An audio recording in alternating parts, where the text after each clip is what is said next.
बच्चों, आज हम लोग जो है आईसीएसई बोर्ड क्लास 9 का मैथ चैप्टर 1 रेशनल नंबर पढ़ेंगे। और मैं आज से क्लास 9 आईसीएसई बोर्ड स्टार्ट कर रहा हूं और मैं कोशिश करूंगा कि इस पे लगातार जो है वीडियो बनाऊं। जो मेरे हाथ में बुक है ये एस चांद का ओपी मल्होत्रा है और इस बुक को मैं सॉल्व करूंगा और मैं कोशिश करूंगा कि इस बुक के सभी चैप्टर के सभी एक्सरसाइज का 1 बाय 1 वीडियो बना करके अपलोड करूं। तो देखिए बच्चों, आइए चैप्टर की ओर चलते हैं। पहला है टॉपिक जिसको हम लोग कहते हैं रेशनल नंबर। चैप्टर का नाम ही है रेशनल नंबर। तो पहले रेशनल नंबर के बारे में जानते हैं कि रेशनल नंबर है क्या। तो देखिए, रेशनल नंबर जो कि हम लोग शुरू से पढ़ते आ रहे हैं कि numbers which are in the form of p by q where p and q are integers and q does not equal to 0। इसी को हम लोग क्या कहेंगे? रेशनल नंबर कहेंगे। जैसे फॉर एग्जांपल कोई भी नंबर हो, जैसे 2 लिखे तो 2/1, ये p by q के फॉर्म को रिप्रेजेंट कर रहा है, इसलिए क्या है? ये रेशनल नंबर है। कोई भी नंबर है, जैसे 0 है तो 0 भी क्या है? 0 भी क्या है? एक रेशनल नंबर है। अगर 0 लिखते हैं इट मींस व्हाट? 0/1, ये भी p by q के फॉर्म को रिप्रेजेंट कर रहा है। तो कोई भी नंबर जो कि अगर p by q के फॉर्म में है तो वो क्या है? रेशनल नंबर है। आइए चैप्टर की ओर चलते हैं। हम देखेंगे कि कौन सा नंबर रेशनल होता है, ठीक है, कौन सा नंबर रेशनल नहीं होता है, वो हम लोग चैप्टर के अंदर देखेंगे, ठीक है। अभी मैं इसको अभी नहीं बता रहा हूं। तो आइए एक्सरसाइज की ओर चलते हैं। एक्सरसाइज 1A का पहला क्वेश्चन है। पहले क्वेश्चन का पहला क्वेश्चन कह रहा है क्या कि find a rational number between 1/2 and 3/4। अगर देखिए दो नंबर के बीच में अगर बच्चों रेशनल नंबर निकालना होता है तो हम कैसे निकालेंगे? तो देखिए इसके लिए एक फॉर्मूला होता है। अब ये फॉर्मूला जान लेते हैं। फॉर्मूला क्या होता है? 1/2 ब्रैकेट में a प्लस b। अब a का वैल्यू क्या है? तो a का वैल्यू ये है। b का वैल्यू क्या है? तो b का वैल्यू ये है, ठीक है बच्चों। अब जरा देखते हैं। तो ये 1/2 हो गया, a का वैल्यू 1/2, b का वैल्यू 3/4। अब क्या करेंगे? जो ब्रैकेट में वैल्यू है इसका एलसीएम ले लेते हैं। तो 4 और 2 कितना? इसका एलसीएम लेंगे तो 4 ही आएगा और ये हो जाएगा 2 2 4 प्लस 4 से 4 कट जाएगा तो 3। अच्छा, एलसीएम तो मैंने डायरेक्ट ले लिया। एलसीएम लेंगे कैसे? 2 और 4 का एलसीएम लोगे तो 2 1 जा 2, 2 2 जा 4, 2 से करोगे बच्चों 1 एंड देन 2 1 जा 2, 2 2 जा 4, यानी कि एलसीएम कितना हो जाएगा? 4 हो जाएगा, ठीक है बच्चों। बहरहाल आगे बढ़ते हैं, ठीक है। ये 1/2 हो गया, ये 1/2 हो गया। 3 और 2 कितना हो जाएगा? 5/4। मल्टीप्लाई करिएगा तो ये हो जाएगा 5 और ये हो जाएगा 4 2 जा 8, ठीक है बच्चों। तो इस तरीके से किसके 1/2 एंड 3/4 के बीच में जो रेशनल नंबर आएगा वो क्या होगा? 5/8 होगा। नेक्स्ट क्वेश्चन नंबर 2 है। कह रहा है कि find two rational number between 0.1 and 0.2। इसको करने से पहले अब एक चीज समझिएगा कि अगर हमें 0.1 एंड 0.2 के बीच में दो रेशनल नंबर निकालना है तो ये जो है डेसिमल फॉर्म में, इसको हम चेंज करेंगे किसमें? तो इसको हम चेंज करेंगे बच्चों फ्रैक्शन के फॉर्म में। तो ये 0.1 है तो ये डेसिमल हटेगा तो ये हो जाएगा 10, ये हो जाएगा 1/10। उसी तरीके से 0.2 है, डेसिमल हटेगा तो ये हो जाएगा 10, तो इक्वल टू हो जाएगा ये 2/10, ठीक है बच्चों। तो ये 1/10 और ये हो गया 2/10। अब 1/10 एंड 2/10 के बीच में हमें क्या निकालना है? रेशनल नंबर निकालना है। अब ये कैसे निकलेगा हम जानते हैं। फॉर्मूला क्या होता है? 1/2 ब्रैकेट में a प्लस b। अच्छा बच्चों एक बात समझिएगा, दो रेशनल नंबर के बीच में इनफाइनाइट रेशनल नंबर निकाला जा सकता है। कैसे? जैसे मान लीजिए कि एक रेशनल नंबर है a और एक है b, इनके बीच में रेशनल नंबर निकाला हमने, निकला c। फिर उसके बाद ac के बीच में निकालेंगे तो d, फिर उसी तरीके से cb के बीच में निकालेंगे तो e, फिर इन दोनों के बीच में निकालेंगे, फिर इन दोनों के बीच में, फिर इन दोनों के बीच में। तो ऐसे जो चेन है ना वो बनते चले जाते हैं और इस तरीके से दो रेशनल नंबर के बीच में इनफाइनाइट रेशनल नंबर निकाला जा सकता है। तो देखिए अब इन दोनों के बीच में पहले एक रेशनल नंबर निकालते हैं। तो इन दोनों के बीच में जो रेशनल नंबर आएगा वो क्या हो जाएगा? तो ये 1/2, a का वैल्यू बच्चों क्या है? 1/10 और b का वैल्यू 2/20, ठीक है, 2/10, सॉरी 20 क्या मैंने। तो इन दोनों का जो एलसीएम होगा वो होगा 10 से 10 कट गया 1 और यहाँ पे 10 से 10 कट गया 2। ये हो जाएगा 1/2, इस ब्रैकेट को, इस वैल्यू को ब्रैकेट में रख लेते हैं। तो ये हो जाएगा बच्चों 1/2, 1 और 2 कितना हो जाएगा 3/10। तो इन दोनों के बीच में पहला रेशनल नंबर क्या हो गया 3/20। अब यानी कि कहने का मतलब कि 1/10 के बीच में 1/10 और 2/20 के बीच में 3/20 ये पहला रेशनल नंबर आया। अब या तो इन दोनों के बीच में एक रेशनल नंबर निकाल लीजिए या फिर इन दोनों के बीच में निकाल लीजिए। तो हम चलिए इन दोनों के बीच में रेशनल नंबर निकाल लेते हैं, इसको मिटा देते हैं बच्चों। तो इसको मिटाने के बाद क्या होगा जरा ध्यान दीजिएगा। तो फिर से again rational number 1/2 a plus b। अब यहां पर a का वैल्यू ये और b का वैल्यू ये हो जाएगा। तो ये 1/2 a का वैल्यू 1/10 प्लस b का वैल्यू 3/20। एलसीएम लीजिएगा 10 और 20 का बच्चों, तो क्या हो जाएगा 20, 10 2 20, 21 23 आया। ब्रैकेट में वैल्यू को रखेंगे 1/2 हो गया। तो ये हो जाएगा 1/2 मल्टीप्लाई 3 2 5/20। ठीक है बच्चों, तो क्या हो जाएगा 5/2 2 4 यानी कि 40। 5 1 5, 5 8 40। तो बच्चों ये नेक्स्ट रेशनल नंबर क्या हो जाएगा 1/8 बिटवीन किसके 1/10 एंड 3/20। तो फिर से रेशनल नंबर क्या हो जाएगा 1/10 कॉमा 1/8 कॉमा 3/20 कॉमा 2/10। इस तरीके से बच्चों हम कह सकते हैं कि 0.1 एंड 0.2 के बीच में दो रेशनल नंबर कौन सा होगा, तो 1/8 कॉमा 3/20 यही आंसर होगा। क्वेश्चन कह रहा है कि how many rational number can find between two rational number. तो देखिए इससे पहले वाले क्वेश्चन में मैंने डिस्कस किया था कि दो रेशनल नंबर के बीच में हम लोग इनफाइनाइट रेशनल नंबर क्या कर सकते हैं फाइंड कर सकते हैं। तो इसका आंसर होगा बच्चों क्या इनफाइनाइट। ठीक है, देखिए बच्चों इसके आगे के क्वेश्चंस जो मैं जितने भी देख पा रहा हूं, किसी में दो रेशनल नंबर निकालने हैं, किसी में 3, किसी में 4। तो इस तरीके से आप जो है आगे के क्वेश्चन को करिएगा। अब मैं जो आपको क्वेश्चन बताने वाला हूं वो क्वेश्चन नंबर 7 है। क्वेश्चन नंबर 7 कह रहा है कि एक्सप्रेस क्या कर रहा है बच्चों, मैं इस क्वेश्चन को मिटाता हूं। क्वेश्चन नंबर 7 कह रहा है, क्वेश्चन नंबर 7 कह रहा है एक्सप्रेस करना है किसको, तो express 12/125 as a decimal fraction. इसको देखिए डेसिमल फ्रैक्शन में निकालना है। तो 12/125 में डेसिमल फ्रैक्शन में चेंज करने के लिए हम क्या करेंगे 125 को बच्चों 12 में डिवाइड कर देंगे। तो 12 डिवाइडेड बाय 125। देखिए 12 125 के टेबल में नहीं आता है, तो हम क्या करेंगे कि डेसिमल देके यहाँ पर 0 बढ़ाएंगे। अब 120 में 125 से छोटा है तो एक 0 दे करके फिर यहाँ पे एक 0 बढ़ा देंगे।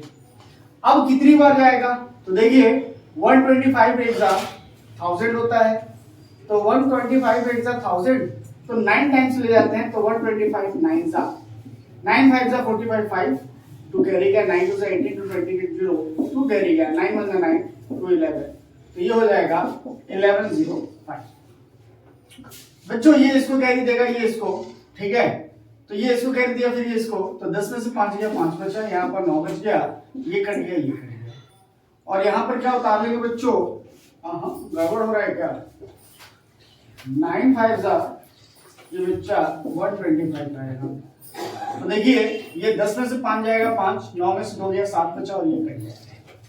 ठीक, तो कितनी टाइम्स लेगा 9 टाइम्स। अब यहाँ पर 0 उतार लेंगे। 125 में 750 आता है क्या, तो 125 6 कर लेते हैं। 6 बाय 30 की 0 3 कैरी गया, 6 2 12 15 के 5 पर कैरी गया 6 1 7। तो कितनी बार में आया 6 बार में क्या आएगा 750, माइनस करोगे ये कट जाएगा। तो इसका जो डेसिमल फॉर्म होगा वो 0.096, यानी कि क्वेश्चन नंबर 7 का जो आंसर आएगा वो 0.96 होगा। क्वेश्चन नंबर 8 कह रहा है कि find the vulgar fraction which is equivalent to 0.03 bar. तो देखिए ये 0.03 बार कह रहा है कि हमें वल्गर फ्रैक्शन निकालना है जो इक्विवेलेंट हो किसके 0.03 बार के। तो देखिए करेंगे कैसे, हम इसको कंसीडर कर लेते हैं। ठीक है, क्या कंसीडर करते हैं कि x इक्वल टू 0.03 बार। अब बार का मतलब क्या होता है, देखिए जब हम रेशनल नंबर चूंकि पढ़ रहे हैं तो उसमें दो तीन चीजें जानी है कि दो तरीके के डेसिमल होते हैं, एक होता है टर्मिनेटिंग डेसिमल और एक होता है नॉन टर्मिनेटिंग डेसिमल। जो नॉन टर्मिनेटिंग डेसिमल होता है इसी को हम लोग रिपीटिंग डेसिमल के नाम से भी जानते हैं। किसके नाम से जानते हैं बच्चों? रिपीटिंग डेसिमल के नाम से जानते हैं। अब ये रिपीटिंग डेसिमल होता क्या है?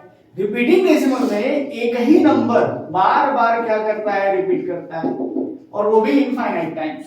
तो करते क्या है कि जो एक ही नंबर बार बार रिपीट करता है उसको स्टॉप करने के लिए हम क्या करते हैं कि जो नंबर बार बार रिपीट करता है उसी पे बार पुट कर देते हैं। तो इसका मतलब होता है कि ये जो नंबर है ये बार बार रिपीट कर रहा है। अगर मान लीजिए कि 0.12 बार है, यानी कि ये 1 2 1 2 ऐसे रिपीट करता चला जा रहा है, तो 1 2 पे बार पुट कर देंगे।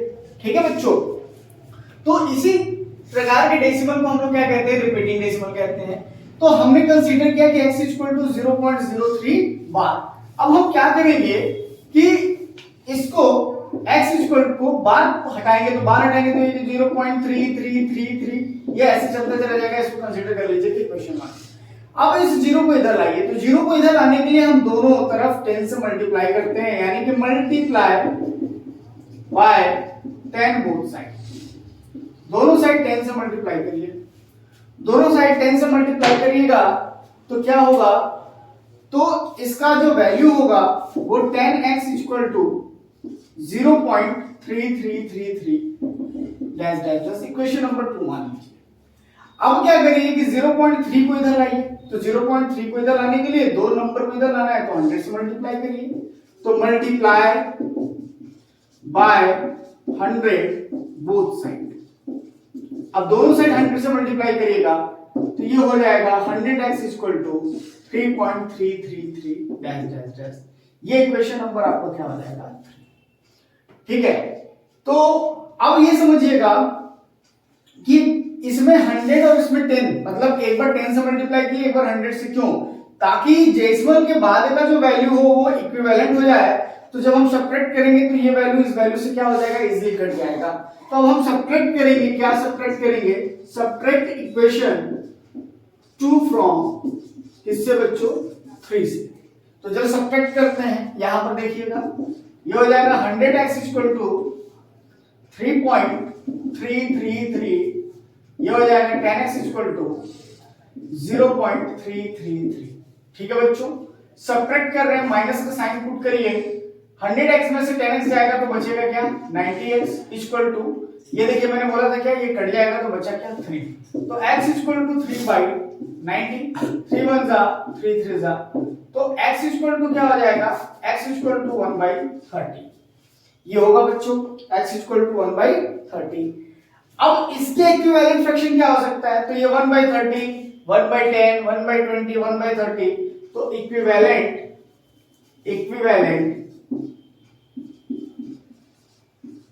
Vulgar fraction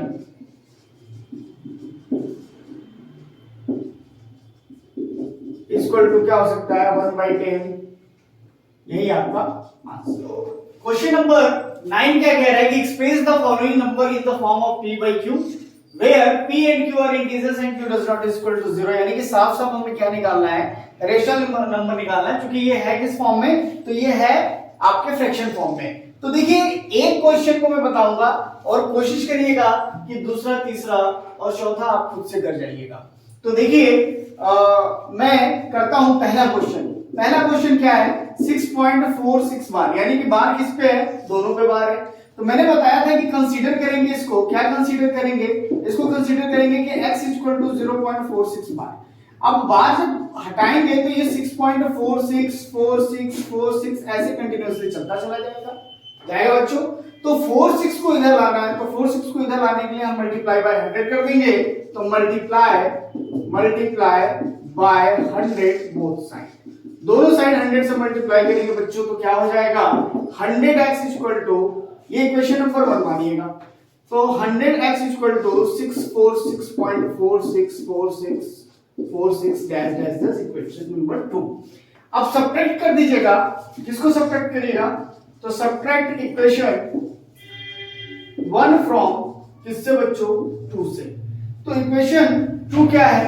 100x equal to 646.464646 और उसी तरीके से इक्वेशन नंबर फर्स्ट क्या है, तो x इक्वल टू 6.464646। देखिए दोनों का डेसिमल के बाद वैल्यू इक्वल है, सब्ट्रैक्ट करेंगे बच्चों, ये कट जाएगा 100 में से x गया 99, x इक्वल टू 640। तो x इक्वल टू 640 अपॉन में 99। देखिए ये कटेगा क्या, अगर नहीं कटेगा तो यही आपका क्या होगा, आंसर होगा। ठीक है बच्चों, मैंने पहला क्वेश्चन कर दिया, दूसरा क्वेश्चन भी कर दें। चलिए दूसरा क्वेश्चन भी कर लेते हैं।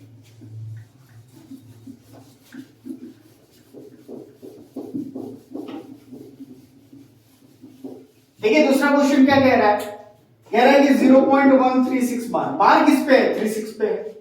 तो 36 पे बार है तो भाई एज यूजुअल कंसीडर करेंगे क्या इसको, कि x इक्वल टू 0.136 बार। अब बार को हटाएंगे तो x इक्वल टू 0.1363636। अब इस क्वेश्चन में करेंगे क्या, इस क्वेश्चन में सबसे पहले 1 को इधर लाएंगे, तो 1 को इधर लाने के लिए पहले 10 से मल्टीप्लाई करेंगे और फिर 36 को इधर से लाने के लिए इन तीनों में यानी कि 100,000 से मल्टीप्लाई करेंगे। क्यों, क्योंकि डेसिमल के बाद का ये जो वैल्यू है ये इक्वल होना चाहिए ताकि सब्ट्रैक्ट करने में हमको आसानी हो। तो देखिए मल्टीप्लाई बाय पहले 10 इन बोथ साइड, दोनों साइड 10 से मल्टीप्लाई करें, इसको इक्वेशन नंबर 1 कंसीडर कर लीजिए। तो यहां पर हो जाएगा 10x equal to 1.363636, equation number 2। Again multiply by किससे, 1000 से बोथ साइड। ठीक है बच्चों, दोनों साइड 1000 से मल्टीप्लाई करिएगा तो ये हो जाएगा 1000x equal to 136.363636, equation number 3। देखिए बच्चों इसका वैल्यू और इसका वैल्यू सेम है कि नहीं है ना, तो सब्ट्रैक्ट कर देंगे 2 को, सब्ट्रैक्ट कर देंगे बच्चों किसको, इक्वेशन 2 को फ्रॉम किससे, फ्रॉम 1 से, अरे सॉरी फ्रॉम 3 से, नॉट 1 से।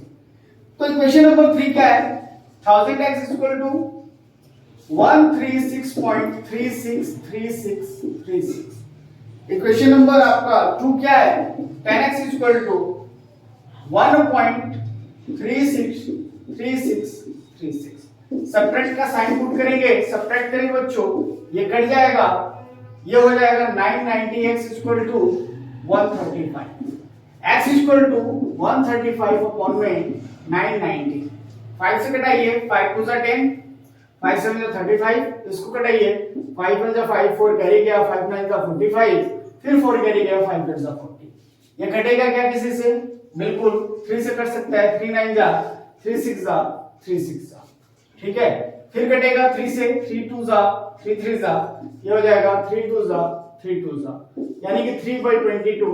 यही इसका क्या होगा बच्चों, p/q फॉर्म होगा।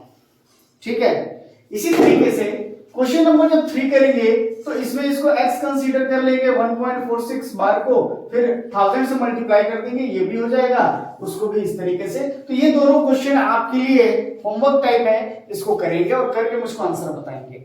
आइए क्वेश्चन नंबर 10 की ओर चलते हैं। क्वेश्चन नंबर 10 कह रहा है, क्वेश्चन नंबर 10 कह रहा है कि right terminating decimal each of the following. देखिए टर्मिनेटिंग डेसिमल निकालना है।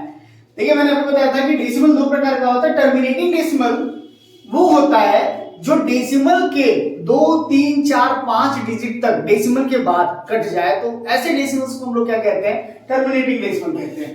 पहला क्वेश्चन कह रहा है कि 7/4 है और इसका हमें क्या निकालना है, टर्मिनेटिंग डेसिमल निकालना है। तो टर्मिनेटिंग डेसिमल निकालने के लिए हम 4 का डिवाइड कर देंगे 7 में, तो 7 में जरा 4 का डिवाइड कर लेते हैं बच्चों, देखते हैं।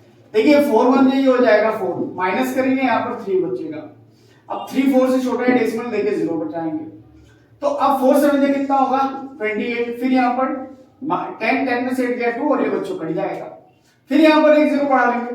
अब 4 की टेबल में 20 आता है, 4 5 20, ठीक है बच्चों, तो ये कट जाएगा। तो आंसर जो इसका टर्मिनेटिंग डेसिमल 1.75, यही आपका आंसर होगा। इसी तरीके से ये भी क्वेश्चन होगा, इसी तरीके से ये भी क्वेश्चन होगा, तो इसको आप लोग कर लेंगे, ठीक है। आइए क्वेश्चन नंबर 11 की ओर।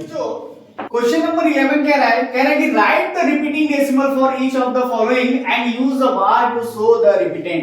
देखिए हमने बताया था कि डेसिमल दो प्रकार का होता है, एक होता है रिपीटेड और एक होता है नॉन रिपीटेड। यानी कि नॉन रिपीटेड जो होता है वो टर्मिनेटिंग होता है और रिपीटेड जो होता है वो नॉन टर्मिनेटिंग होता है। तो देखिए हमें ये बताना है, ये तीन क्वेश्चन हमें दे रखे हैं, इनमें सभी में ये सभी रिपीटेड क्या है, डेसिमल है, सभी के सभी। तो कह रहा है क्या कि इसको आप शो करो कि ये रिपीटेड है और प्लस इसको यूज करिए बार, जो नंबर बार बार रिपीट करेगा उसको रिपीटेड नंबर को बार से रिप्रेजेंट करिए। तो देखिए कैसे करेंगे जरा समझिएगा। पहला दूसरा क्वेश्चन ले लेते हैं, -4/3। सबसे पहले क्या करेंगे कि 4 में 3 का डिवाइड करेंगे। तो 4 में 3 का डिवाइड करेंगे तो 3 1 3, ये कट गया और यहां पर आ गया 1। डेसिमल देंगे 0 यहां पे पुट करेंगे, 3 3 जा बच्चों 9, फिर से 1 उतरेगा, फिर 0 3 3 जा 9, फिर बच्चों 1 उतरेगा, फिर 0 3 3 जा 9, फिर से 1 उतरेगा, 0 बढ़ाएंगे 3 3 जा 9 और ये एंड सो ऑन ऐसे चलता चला जाएगा। तो इसको कैसे रिप्रेजेंट करेंगे, कह रहे हैं can use a bar to show the repetend. तो 1.3333 कौन सा नंबर बार बार रिपीट कर रहा है बच्चों, तो 3 रिपीट कर रहा है, तो बार कहां पुट करेंगे, 3 के ऊपर, यही आपका क्या हो जाएगा, आंसर हो जाएगा। इसी तरीके से क्वेश्चन नंबर 1 और क्वेश्चन नंबर 3 होगा। मेरी तरफ से ये एक्सरसाइज बच्चों खत्म हो चुका है। अगर इस एक्सरसाइज के किसी भी क्वेश्चन में कोई भी अगर प्रॉब्लम या क्वेरी होगा तो आप मुझको जरूर कमेंट करिएगा और मेरे चैनल को प्लीज लाइक और सब्सक्राइब और ज्यादा से ज्यादा शेयर करें, ठीक है। बस मैं आप लोगों से यही सपोर्ट चाहता हूं, ठीक है। तो आज के लिए थैंक यू बच्चों, मिलते हैं नेक्स्ट वीडियो में।